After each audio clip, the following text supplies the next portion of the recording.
It's time for Watts on Wealth Radio with Barry Watts and your host, Ralph Hipp. It is our favorite time of the week again with Barry Watts in the studio for another great episode of Watts on Wealth. The retirement designer and tax strategist J. Barry Watts, the founder of the WealthCare Corporation, headquartered in Springfield, is with me this morning. We're going to talk about all things tax, retirement, and maybe even some travel. So sit back and enjoy the hour. We always love this hour of Watts on Wealth. Barry, welcome back to the microphone. How are you? Well, good morning, Ralph. It's good to hear your voice again. We're been having meltdown weather here in the Ozarks, and so it's wonderful to be in the air conditioning today and all times this type of year. I have been traveling some to some other parts of the country that were rather hot. I just returned from a fishing trip. Are you a fisherman at all, Ralph? No, I used to when we were kids, but there are some things we did as kids that I haven't done as a grown-up. I need to get back on that now that I'm retired, but I'd love to go fishing. You went fly fishing, right? Well, almost the same story. I haven't used my fly rod in maybe 30 years, certainly in 20 plus years. And so, yes, we, a group of colleagues from across the country, did a trout fishing trip out to Utah. We were in Dutch John, Utah. Now, there's a funny name for you, Dutch John. And if you want to know where that is, just go to the end of the road and turn left and you're getting close. It's in the middle of absolutely nowhere. In fact, it's about 3.5 hours northeast of Salt Lake City. So we flew to Salt Lake and then we drove up through Wyoming, actually, to get to Dutch John. And when we got there, it is barren. Oh, my goodness. It is ugly. Oh, my goodness. That's one of those places that's kind of so ugly that some people think is beautiful. But the river there is gorgeous and cold 55-degree water full of trout. We caught a lot of trout while we were there. So it was a good fishing trip. And I'm glad I got to brush off my fly fishing skills once again. And maybe, just maybe I'll get back into the habit of fly fishing. And perhaps you and I should do that together, Ralph. That'd be fantastic. Like I said, it's been 30 or 40 years since I had a fishing rod and cast out there. I bet I've still got that wrist action, that muscle memory. I bet I could still know how to do it. Well, while we're doing it, we may have to take somebody younger just to portage our tackle with us. So I'm going to suggest that we take my special guest on the show today. He is a retirement designer from the WealthCare Corporation. I want to introduce to you Jeremy Zickefoose. Jeremy, welcome to the show today. You're welcome. Glad to be here, guys. Well, we're glad that you're here. Now, you've been a part of the WealthCare Corporation for how long, Jeremy? Just a little over a year right now. Oh, okay. Well, what's your specialty? What is it you do? Tell me about your work. Sure. Well, on top of helping as a retirement designer, I am the Social Security specialist for the firm. And so I help people maximize their benefit because that is going to be one of your only sources of income in retirement Social Security. Well, that's true. So when we have a Social Security question here at the firm, rather than me trying to dig into my ancient memory and pull out things that don't want to come out anymore, I just say, let's ask Jeremy. And generally, you know the answer to those questions. So here at WealthCare, Ralph, one of the things that we've done is we've tried to specialize. So we all do retirement planning, but when it comes to certain special things, we've got people who know more about it than others.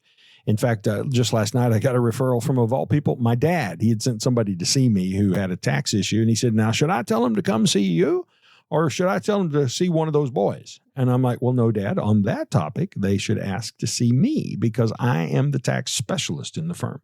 And Jeremy is the Social Security specialist in the firm. And Matt is the guy who knows all things about Medicare. And Phil is the guy who knows all things about tax compliance. That's how you file returns and keep the folks at the IRS happy. And we've got a variety of other specialists who work here at the firm, all focused on helping people retire and retire well with a great sense of confidence. We want to be sure that we've covered all the bases and that all their needs are met in retirement. And they're not just getting a financial service, but they're actually getting all the insurance, long-term care, all those things together. We're a holistic firm. So Jeremy, in the year that you've been here, tell me, what have you learned?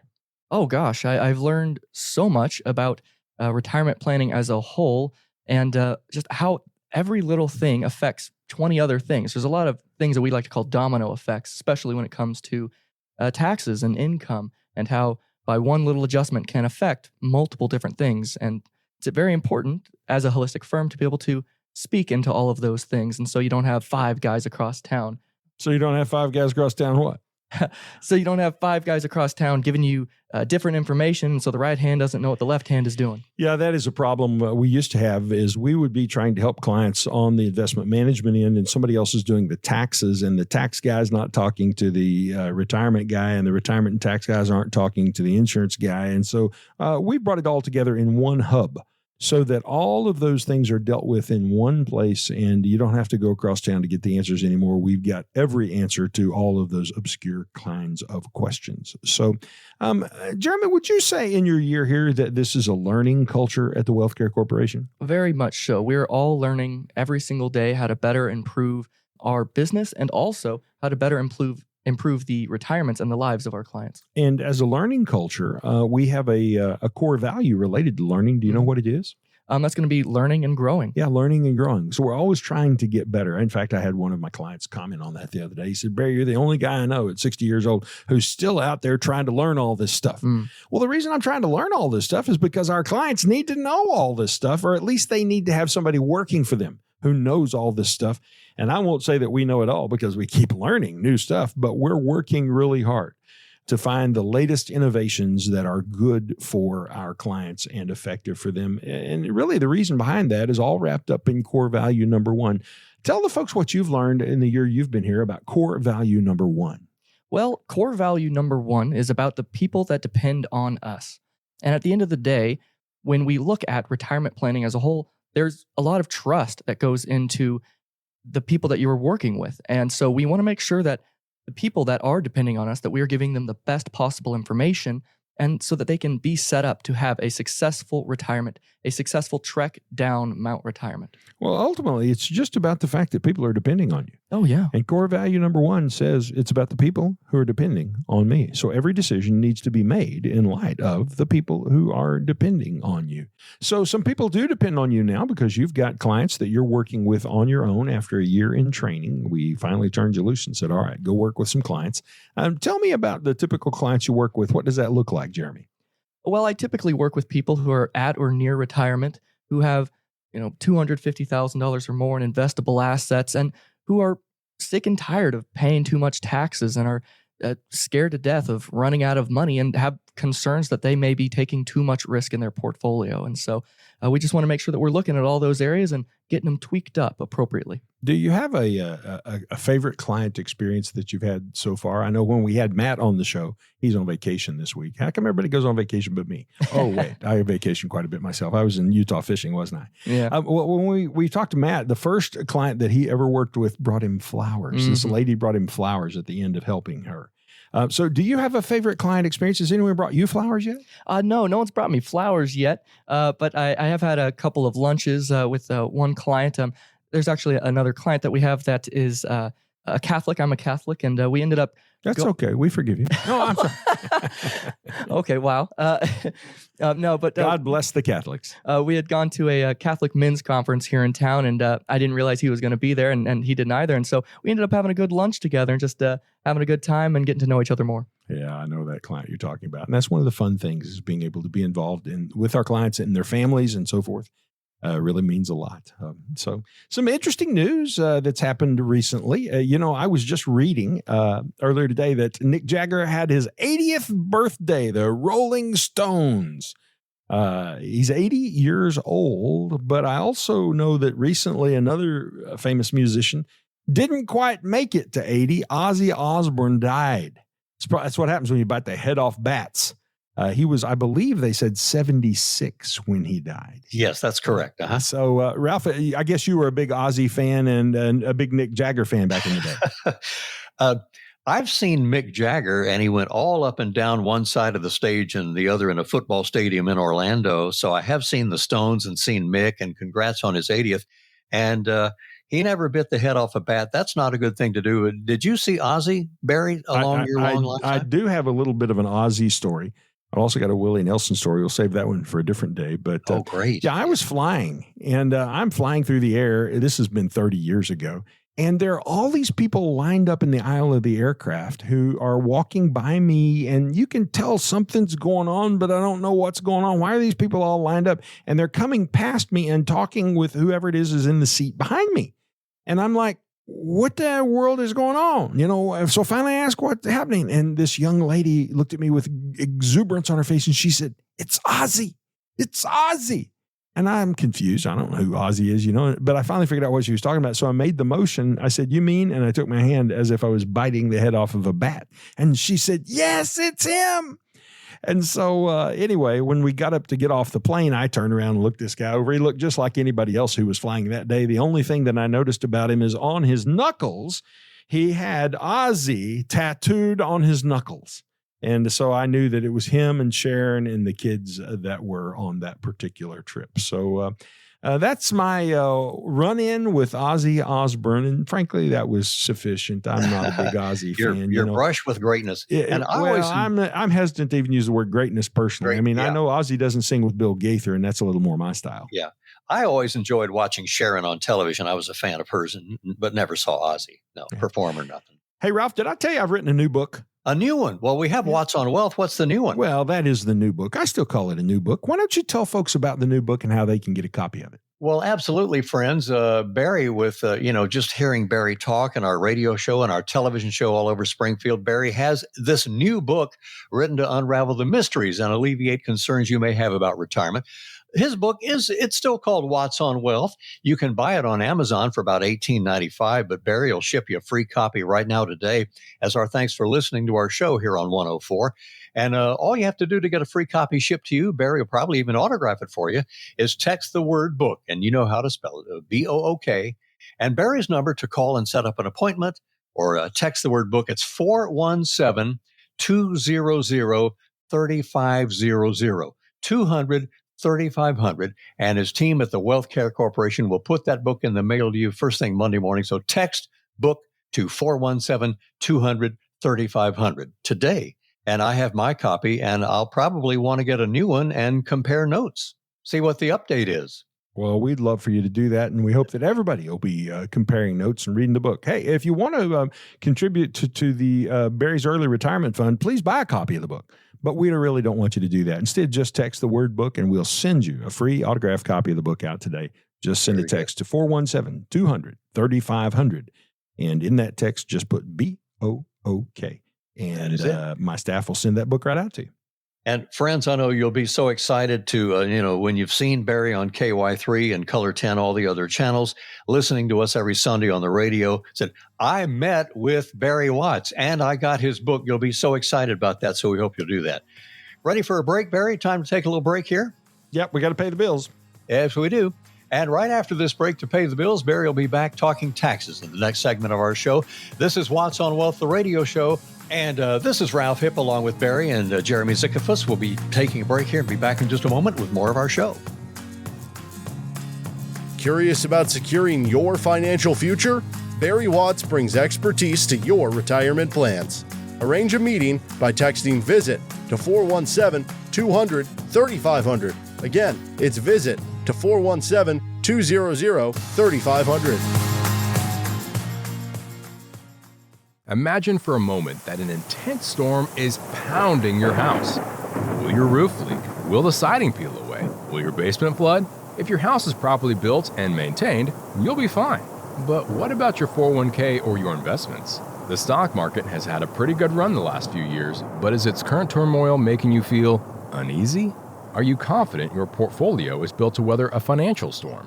Now may be a great time to get a second opinion on your retirement plan. Call Barry Watts and the team at Wealth Care at 417-200-3500 now. They'll examine your portfolio and show you if your investments are in need of some weatherproofing. Call Barry Watts and the team at Wealth Care today at 417-200-3500 to get your no-obligation second opinion. Don't let your retirement get caught in the rain. Call 417-200-3500. Investment advisory services are provided by WealthCare Asset Management, LLC, an SEC-registered investment advisor. Investing involves risk. Market volatility can be daunting, but having a strategy in place can provide stability amidst the uncertainty. Consult with us to learn about approaches that address market ups and downs. Call 417-200-3500 to set an appointment and secure your financial footing. Again, just call 417-200-3500. Welcome back to Watts on Wealth, the Sunday radio show. Barry, we often hear you talking about taxes. Can you give us an actual real-life example of tax savings that you were able to create for a client, and how did you do that? Let's begin there. Well, I can probably give you several of them, Ralph, if you got enough time. This is one of my favorite topics to talk about. And one of the reasons it's my favorite topic is I'm just a boring guy. But I like talking about it because people are interested. Everybody's sensitive to the taxes they're paying. And generally speaking, there's nobody in the culture who's talking about taxes very much. Your financial people usually don't know taxes and what to say about them. And most people only deal with their tax return preparer at the 15th of April. So when he's way busy, he or she, and they don't really have time to have a lot of conversation about it. And truthfully, they don't have a lot of tax strategy ideas, because their job is to just get your numbers lined up properly for the government forms. And so what I find is people don't know about all the tax savings that they can create. They don't know that you can totally avoid taxes on capital gains. Totally avoid taxes on capital gains. They don't know that you can leave a larger inheritance for your children if you'll actually give some money away to charity. Now, that's counterintuitive. Giving money away allows you to give more money to your children. Well, we can teach you about that at the Wealth Care Corporation. Most people don't get credit on their tax return for charitable gifts, in some cases because they don't know, and in some cases because they aren't giving enough. When I mention they don't know, here's kind of a funny story. Ralph, if you'll go down to Galena to the end of the Y Bridge, the boat access there is the Ralph Cox Memorial Access. Ralph Cox is my mother's dad. That's my papaw. And I was raised right there with him. He died in the early 90s. And when they got ready to sell the farms, my dad, working in real estate, not tax at that time, Dad carved off a little section of the lower end of the farm there. And he said, no, we're going to give this to the Conservation Commission to put in a boat ramp. At that point, we didn't really have a good boat launch in Galena. And so they gave that ground to the Conservation Commission. And, I don't know what it was worth, but maybe $20,000, $30,000, $40,000, $50,000 or something like that. So in more recent years, as we've talked about that, I asked Dad, did Grandma Ernestine, did she get the tax deduction for that gift? And Dad said, well, no.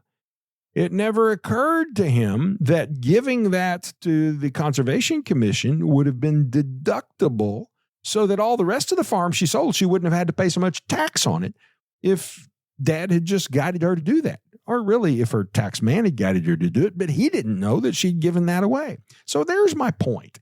There are so many opportunities to save on tax that people just aren't aware of. They don't think of, and they don't know about it. And charitable giving is just one of those ways, and that would have constituted a charitable gift, even though it was a Conservation Commission. You don't always think of them as being charitable, particularly when the game warden shows up and wants to count your fish. But one of the other problems that people run into is they don't give enough to exceed the standard deduction. This year you can, the first $15,000 that you make, you don't pay any taxes on. It's called a standard deduction. $30,000 for a married couple. And so if you don't give more than those numbers, well, then you don't get to count it. Instead, on your tax return, you just count the standard deduction. Now, if your combination of mortgage interest and casualty and theft losses and medical and dental expenses and gambling losses and state and local taxes, if all those total up to more than $15,000 or $30,000, whether you're single or married, well, then you can actually do not the standard deduction, but you can itemize your deductions. And so one of the things that we help people do is learn how to use their charitable contributions in a way that allows them to itemize. I want to give you an example of that. And this example is something that's called a donor-advised fund. You might think of it as a holding charity. So let's say that you're giving $10,000 per year to your church or to a charity. Well, you can't deduct that. The reason you can't deduct it is because the standard deduction is $15,000, $30,000 for a couple. So your $10,000 doesn't reach that particular number. Here's what you could do. If you're giving $10,000 per year to your church or charity, you could take $50,000 and set it aside into a donor-advised fund, that holding charity that we're talking about. And then you could dole it out $10,000 per year to your church and get the deduction, though, for the full $50,000 in the first year that you put the money into the donor-advised charity. So now you're getting benefits from your charitable giving that you don't get if you're not meeting the level of itemizing, if you're not able to itemize and you're just having to do the standard deduction. So something as simple as a donor-advised fund is a strategy that works really well for some people. Now, if you happen to use that fund, it's very important to know that you want to give appreciated assets. You don't want to put cash over into that fund. That didn't gain anything for you.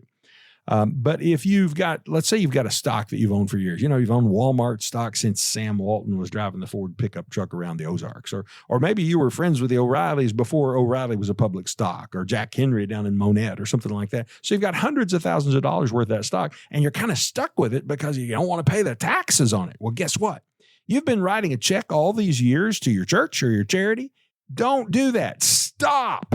And instead, I want you to take that highly appreciated asset, and I want you to give shares of that asset to your donor-advised fund. Now, when you do that, the donor-advised fund will sell the asset, and they will send the money on to your charity.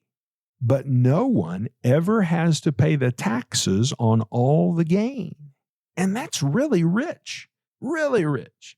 And so it's amazing that people who've got some money and who are charitably inclined don't know about these things and aren't doing this kind of giving. And it's one of the things that we help people understand at the donor or at the Wealth Care Corporation is we help them understand donor-advised funds. And Jeremy, I was talking earlier about being a learning culture, learning and growing. And not only are we learning about things like this, but then we're teaching them to our clients. We're a teaching culture at the Wealth Care Corporation as well. And that's why we do some classes. You teach a class, in fact. Yes, I do. Tell us a little bit about that class that you teach. Yeah, I teach a Social Security and Medicare class along with Matt Dean, another advisor at the firm, where we help people understand the more general rules about Social Security claiming strategies and also Medicare and how the different plans may work, so that if they have further questions and they would like to get those answered on their more personal level, they can sit down with us and have a visit afterwards. Yeah, so we teach retirement classes as well, some over at Missouri State University, but these are Social Security claiming strategy classes. So how do I know how to start my Social Security? Should I do it now or should I do it later? And what is the mechanism? How do I begin all this? You'll walk them through that step by step by step.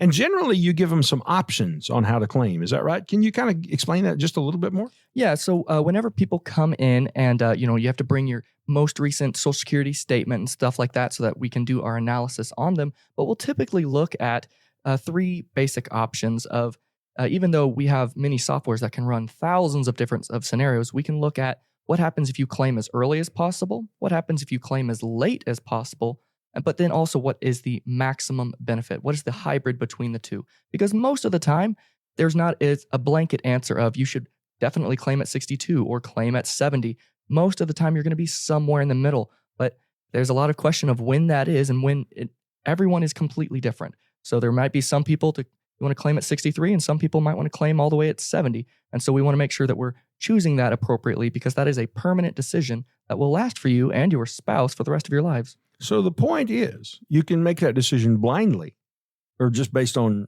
how you feel in your gut, or you can actually put some math and science behind it and make an educated decision. And what we do at the Wealth Care Corporation is we help people be educated on what their choices are and the economic impact of those choices so they know what to do. So this section of our show is all about taxes. We're off on Social Security a little bit, but the point was education. We want people to understand, and that's why we teach them not only about Social Security and retirement planning, but about charitable giving through donor-advised funds. Now, here's something else about charitable giving that I want people to know about. Did you know when you turn age 70 and a half, not until, but once you turn age 70 and a half, you can make what are called qualified charitable distributions from your traditional IRA account, not your 401k. It only works from your IRA. And here's the way that works. You can give any amount of money from your IRA directly to a charity. There's a limit. You can only give $100,000 per year, but you can give any amount you want to whatever charity you want, whatever church you want. We have people who do this all the time with their churches. And no one will pay the taxes on that money when it leaves your IRA and goes to the church. It won't be included in your personal income, and it won't be included in the church's taxable income because they don't have any taxable income. So one of the things that you should do if you're age 70 and a half is you should quit writing checks to your church. And you should start giving to your church from your traditional IRA account because it allows you to avoid the income tax on the IRA, which otherwise you'd pay an ordinary tax rate.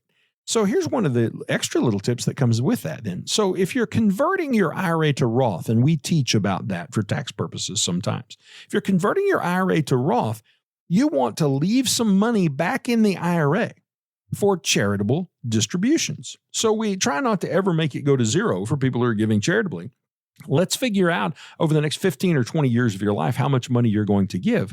And let's try to leave that much money back in the IRA just for the purpose of making charitable distributions. And by the way, if you make that charitable distribution and you have reached required minimum distribution age, it satisfies the required minimum distribution. That's the point. So this is a really important strategy that a lot of people get to use. And if they don't use these strategies, like strategic Roth integrations and donor advised funds, they're going to pay a lot of taxes. You know, we had some clients that we dealt with just this past week who, when required minimum distributions hit, they're going to pay $2.1 million in taxes. Over their retirement lifetime, they're going to pay $2.1 million in taxes. And we were able to show them how using some of these strategies could cut their tax almost in half, back to $1.2 million. Now, I don't know how important that $900,000 is to them or their family or to the folks listening to our show, but I'm guessing for the average Ozarker, Jeremy, $900,000 in tax savings would be a big deal. Yeah. Well, that's the kind of work we do at the Wealth Care Corporation. So if you don't have an advisor who's doing tax strategy work for you, then you've got half an advisor or less. A lot of people's advisors only want to talk about the investments because that's where they get paid. They don't want to talk about the taxes and the implications of the taxes. And truthfully, many of them don't even know what to do with those taxes or how to make them work. That's our specialty at the Wealth Care Corporation. Taxes are at the center of everything we do. And Jeremy, I want to warn folks about one thing, and it's simply this. People kind of think, oh, now we got one big, beautiful bill, so we don't have to worry about taxes as much anymore. That's simply not true. One big, beautiful bill, they say it's permanent tax decrease. No, it's not. It's temporary, because someday we'll have people back in power in the Congress who will vote to raise taxes. And truthfully, I think they're going to have to, because taxes eventually are going to have to go up to settle the federal debt and just to pay the interest on the debt. So, Ralph, taxes are a big part of it. Tell folks how they can get in touch with us and how we can help them with their taxes. Now, Barry and the team, they'll talk with you about these strategies they use to help clients pay less, in some cases, eliminate the taxes on Social Security and get you to that zero tax bracket. How does that sound? So call today, leave a message, or call first thing in the morning, 417-200-3500, 200-3500. Even text the word visit to that same number, and somebody from Wealth Care will reach out and set up a time for you to talk with Barry or an advisor about reducing your income tax bill. It sounds good right now, 417-200-3500. Retirement's all about mailbox money, and when we come back after the break, we're going to dive into more strategies that might help your retirement dollars go a lot farther and last longer. So stay tuned. We've got more Watts on Wealth in just a moment. Be right back. Unsure of how market volatility might impact your investments? Speak with Barry Watts, who can offer strategies tailored to withstand market fluctuations. Just text VISIT to 417-200-3500 to meet with Barry Watts today. Again, text VISIT to 417-200-3500.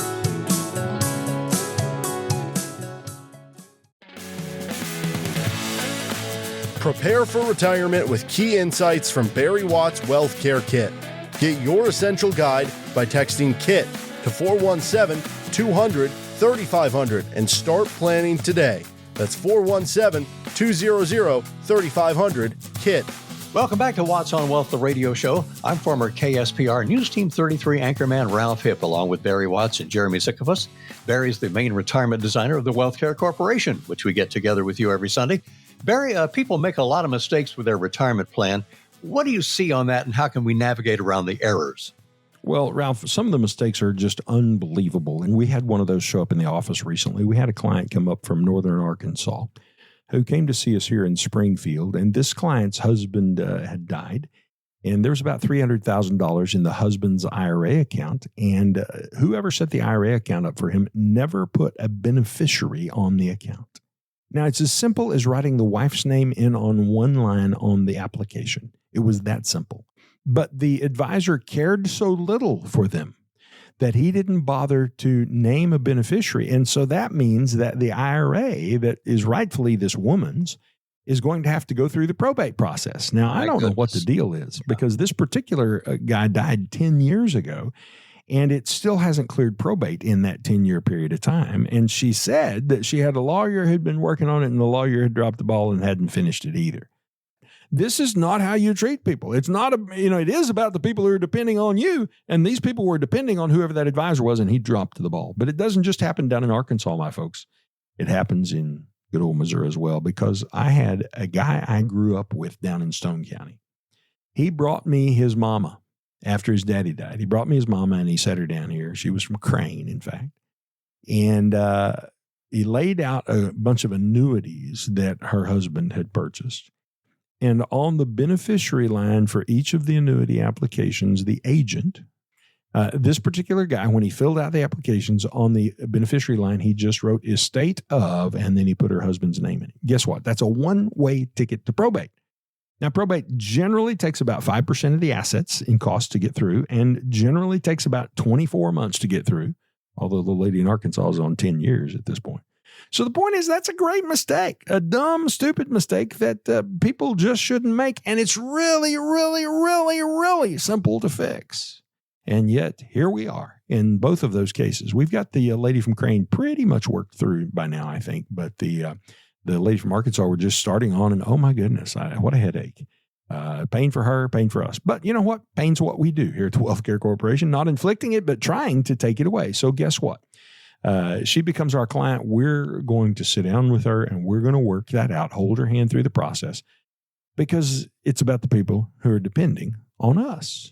And that's what we do in retirement planning, is we help people with these kinds of sticky wickets that they get into. Sometimes people get into a sticky wicket because they get kind of confused about their priorities. And I had that happen recently, Jeremy, with a client of mine. You mind if I tell you about a client that I lost? Oh, yeah. Tell me about that. Normally on a radio show like this, advisors don't talk about the client they lost. They just talk about everybody should come become their client. But this particular client that we lost, and it does happen occasionally, lose clients, I should say. He just disappeared. I got a notice that said he had disconnected all of his accounts. Now that's weird. Did that really happen? So I picked up the phone, but before I did to call him, I looked at his accounts. Well, he had averaged over 13% per year in return on his accounts. Woo! That's awesome. Now, by the way, just to be clear, I'm not telling you that you'll ever get a number like that. It was no guarantee that he would. And the lawyers always like us to say past performance does not guarantee future performance. And that's true. In investing, you might make money, you might lose money. But this guy had done really well. He'd made 13% per year. And we had put in place a strategy to deal with protection of the principal of a portion of his investments that offered him a stock market rate of return if things were positive. And if things were negative in the market, the worst thing that happened is he just got all of his money back. We had a plan for him that was going to take him to the 0% tax bracket. So we were doing tax planning. We were going to be able to pay for his long-term care for about 20 cents on the dollar, and his estate plan had been completed and funded. And so I called him and I said, "Hey, I noticed your account's disconnected. And what's the deal?" He said, "Oh, Barry," he laughed out loud. He said, "Don't worry about it at all." He said, "In fact, I was just talking about you the other day to one of my friends. I still refer all my friends to you and tell them they should come see you." But, and I was confused. I'm like, I don't get it. And he said, "Well, I found a guy through my work. He's down in Shreveport, Louisiana," because that's so close. You can stop in and see him when you need to, He said, "I found a guy through my work, and he said he does it a little cheaper than you do, and I thought I should just save the money." Now, here's the problem. The guy he's found who'll do it a little cheaper is an investment guy. All he does is investments. He may do them very well. I don't know. But he's not focused on tax planning. He's not helping them achieve the 0% tax bracket. He's not giving any thought to long-term care. He doesn't look at their estate plan. I think he did what my dad called gagging on the gnat and swallowing the camel. There's a hillbilly phrase for you. Gag on the gnat and swallow the camel. What does that mean? Well, I think in his case, it meant he had a little something in his throat that was bothering him, and he was paying us a fee. And what he now has in his throat is the fact that he no longer has tax strategy. He no longer has long-term care planning. He no longer has estate planning working for him. No one's concerned about protecting his investments. They're just concerned about his investments either growing or shrinking, and they'll ultimately do whatever the market does. And he'll just say, well, that's what the market did. So that's the way it is. So this guy missed the whole point. And the reason he missed the whole point, it'd been about 2 years since we had done any work for him. And he lost track of all those other things. Nobody sends you a statement every month and says, here's what your taxes are going to be in retirement. Nobody sends you a statement every month and reminds you about your long-term care that's in place. But every month you do get a statement and you look at your investments. And even though his was up 13% every year since he'd been working with us, he still thought, well, if I could do it a little cheaper, that'd be better. And so this guy had lost track of holistic, well-rounded retirement planning. It's what we build into our 6 steps of retirement confidence.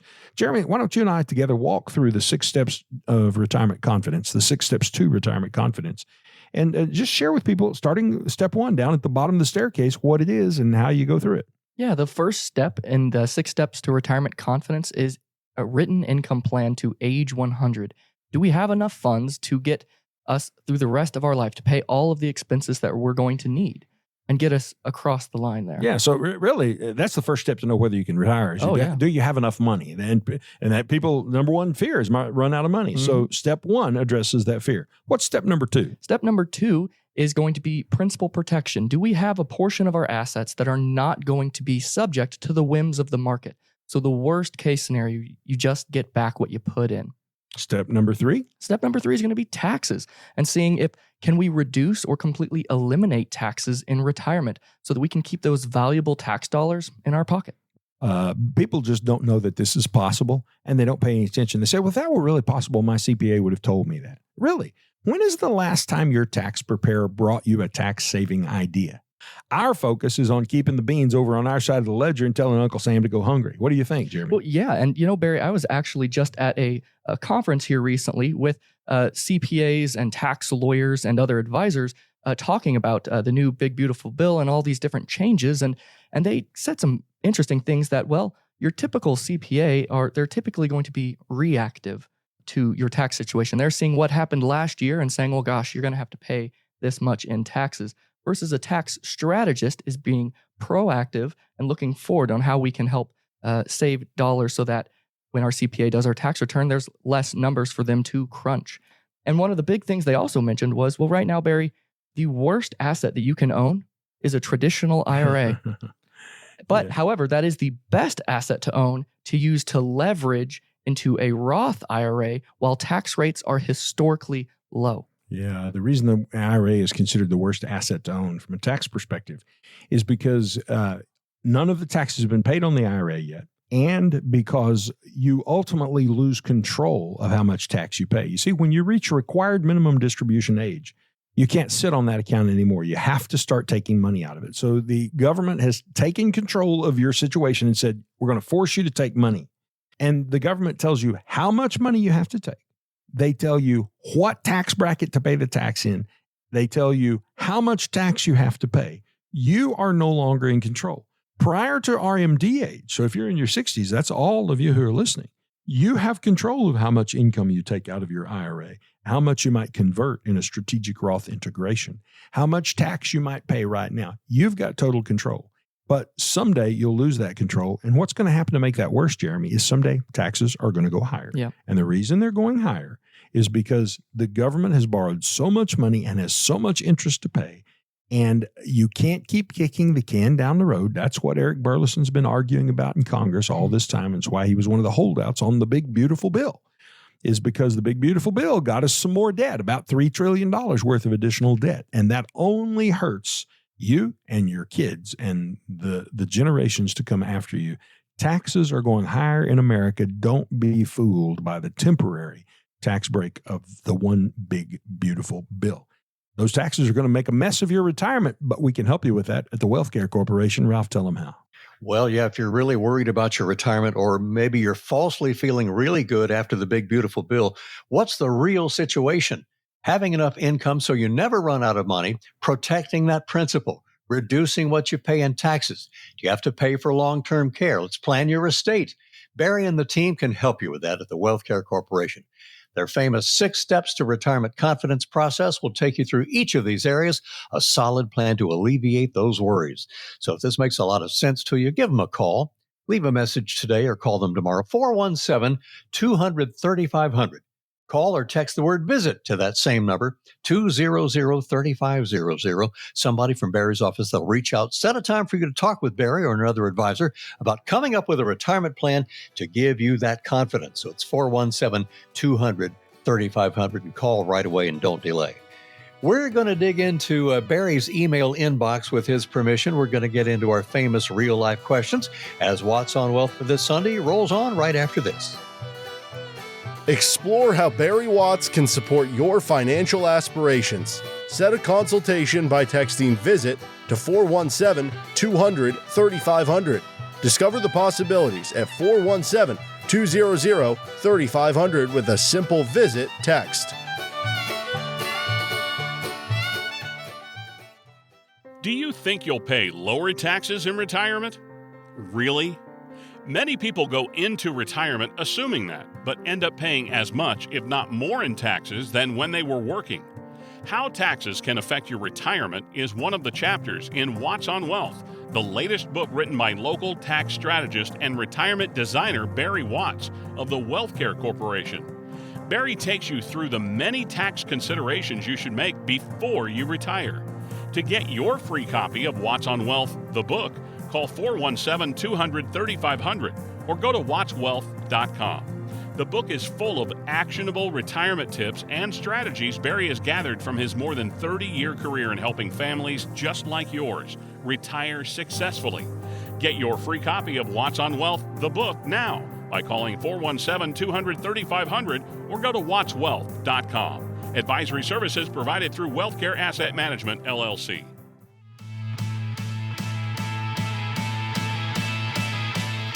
For a more confident retirement journey, get Barry Watts' Wealth Care Kit.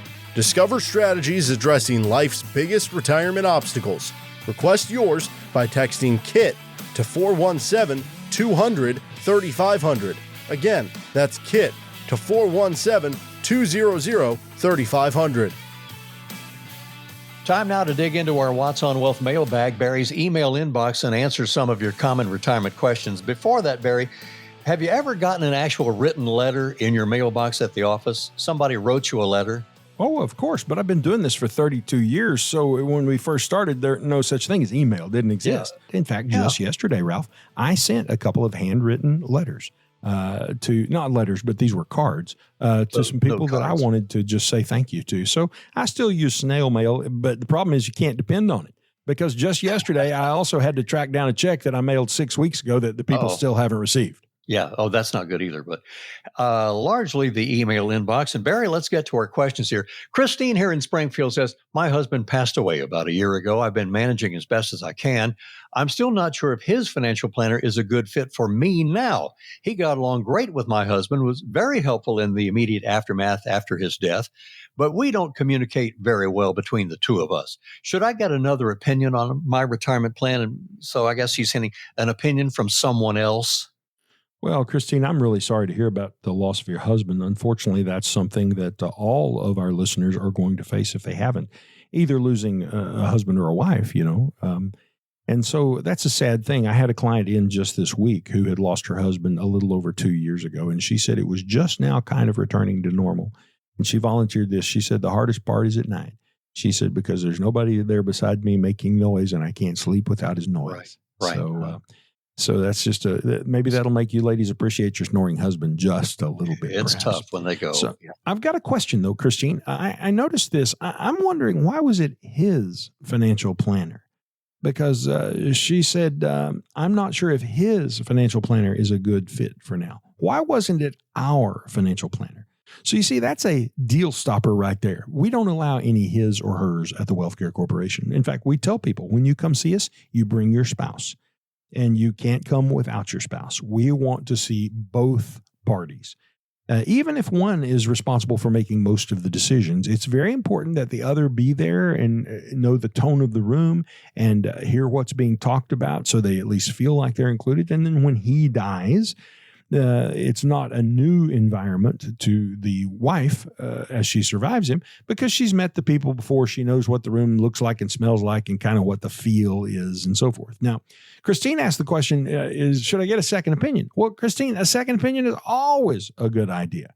And let me suggest that when you go get that second opinion, you want to be sure you're working with a holistic fiduciary advisor. Now, holistic means they're covering all of the 5 areas of a good retirement plan. They're talking to you not just about income, but that's very important, how you're going to get your income and what accounts you're getting it from. They're also going to talk to you about how to protect your principal from a negative stock market so that you don't get beat up as badly when the market goes down. They're going to talk with you about how to reduce your taxes. And oh my goodness, they should have been doing this while he was still living, because your options for tax reduction were so much greater married. They're going to show you how you can pay your long-term care bill for maybe 20 cents on the dollar or thereabout. Going to even help you get things in place like a power of attorney for healthcare and a healthcare directive. So who's in charge now that your husband's gone? If something happens to you, who gives the medical advice and says, here's what must happen? And ultimately, they work with you on estate planning issues and be sure that your estate is set up in a way that it goes to the people you want it to go to as simply and as quickly as possible with the least amount of cost possible. So that's my advice to you. Yeah, go get yourself a second opinion. Let me tell you something to watch out for. You want to watch out for annuity salespeople. And there's nothing wrong with an annuity, but there are a lot of people who masquerade as financial advisors who really, when you strip them down and see what's there, all they are is they're people who are looking to sell annuities. And then they go into the witness protection program and you don't hear from them later on. And we've discovered in some cases, because they're not in communication with their clients, the clients didn't understand all about the annuity and how it worked. And so it's very important to be careful that you're not working with somebody who just uses that product. We think those are great products. We use them in our practice, but they're only a part of what we do because we're holistic. And one of the reasons that we're so holistic touching all these areas is because we at WealthCare are a fiduciary advisor. And what that means is we have to make the decision that is in the best interest of our client, period. Insurance agents, by the way, are not fiduciaries, and they don't have to make the decision that way. So at WealthCare, you get a little extra there. Remember, it's wrapped up in core value number 1, which says it's about the people who are depending on us. Very important distinction. Thank you for that answer, Barry. And Tom and Bolivar's writing in, I want to time out my retirement, Barry, so I don't have a gap in my health care insurance between my employer-sponsored plan and shifting over to Medicare. I'm getting worn out with my job, though. Are there some other options I can take advantage of right now? Do I just need to keep on working till I can get on Medicare? Well, Tom, I don't know your specific situation because, you're not sitting with me and I haven't looked at your finances, but I can give you some general feedback. One is that when you leave your current employer, in 1985, there was a new law passed called the Consolidated Omnibus Reconciliation Act, otherwise known as COBRA. And it says that you can keep your health insurance for 18 to 36 months. Now, you have to pay the premiums. Your former employer is not paying those premiums, but you can stay on health insurance until you get transitioned somewhere else. So if you're close to ready to retire, and I don't know how old Tom is, but let's say he's 63 and a half. Well, he's within 18 months of being 65 and able to go on Medicare. So COBRA might be a good solution. Alternatively, if he doesn't use COBRA, he could just buy insurance on the healthcare marketplace. That's the Obamacare stuff. And it works for some people. In fact, one of my daughters used Obamacare right out of high school. And we just did the math, and it was cheaper for her to work off of Obamacare. And she had basically as good a coverage as if we were covering her through our plan here at the office. So it's important to look into the marketplace as well and compare the options there. And see how it all works out. It's a part of the planning we do for folks at the WealthCare Corporation. So we've had the financial planner with the loss of a spouse question. We've had a Medicare question. If any of these resonate with you, call Barry. Text the word visit right now or call first thing in the morning. It's 417-200-3500. All right, on to Joel in El Dorado Springs. And he says, Barry, I'm 61, just lost my job. So what do I need to do to figure out if I can stay retired or at 61 till I reach 65 perhaps? Do I need to start looking for another position somewhere? El Dorado Springs. So, Joel, I'm sorry that you lost your job. That's a bum deal. Hopefully, you don't have to rush to solve this problem because you've got enough money set back in your emergency fund that you can endure the loss. And anybody who's listening and watching your life needs to look at their own emergency fund and say, well, what happens to me if I lost my job? Could I endure the loss so I didn't have to rush and get another job? Now, the question, Joel, is can you stay retired instead of having to look for another job? We had a client come to us. He was an accountant at Bass Pro, and they did a little restructuring at Bass Pro, and they let him go. He wasn't really ready to quit. He wasn't quite old enough to quit, but he was old enough that he had trouble finding another job. It's probably age of discrimination, really. And so ultimately the conversation became, do I have enough money to just stay retired? And so we were able to work out a retirement income plan for him that showed that he had enough money that he could just go ahead and be retired and stay home. And so I would suggest for you, Joel, that you need a retirement income plan, and anyone who's listening needs a retirement income plan. It's the first step on the 6 steps to retirement confidence. And Jeremy here is a whiz at putting retirement income plans together. Get yourself a retirement income plan, Joel. That's my advice. Here's our next question from Bob, and he says, I've owned my own business for 25 years now. I'm still going strong and want to keep going another 10 years or so. But what might I want to consider for helping plan my retirement exit strategies? So he's got about 10 years to go. Well, congratulations, Bob, for thinking about this in advance. That's very good. A lot of people who decide to sell their business, they decided, on Monday morning, it's so hard to go back to work because you had a good weekend fly fishing or whatever, and now you got to go back to work on Monday, and they call me about Tuesday, and they get an appointment to come in on Wednesday. By the way, you won't get an appointment that fast if you call, but it's my illustration, so work with me, okay? So they call me on Tuesday, they come in on Wednesday, and they say they want to sell their business. I say, well, when would you like to do this? And they say Friday for all cash.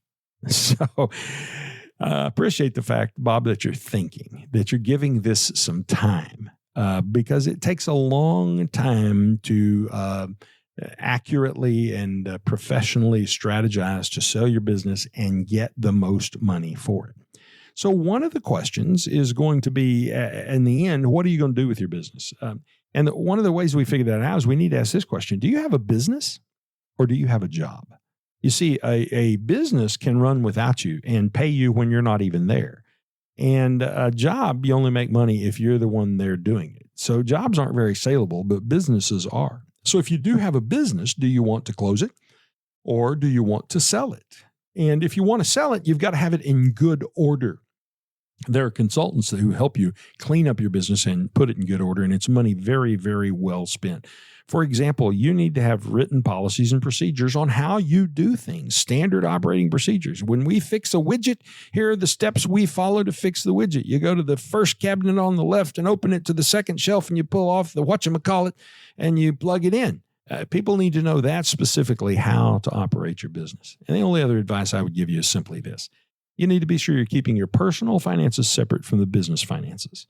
Don't blend these two together, because when you blend them together and you can't tease them back apart and figure out how much of it was your money and how much of it was the business's money, and you're living out of the business, it makes a mess, and it discounts the value, the saleable value of your business severely. So my advice to you is keep your finances separate. I hope that was helpful, Bob. If you need more help, call us at the Wealth Care Corporation. And Barry and Jeremy, that's the end of our hour. We've got some more good questions we hope to save for a later show. Of course, we answer more of your questions on the TV show, but that'll do it for now, gentlemen. Any final thoughts?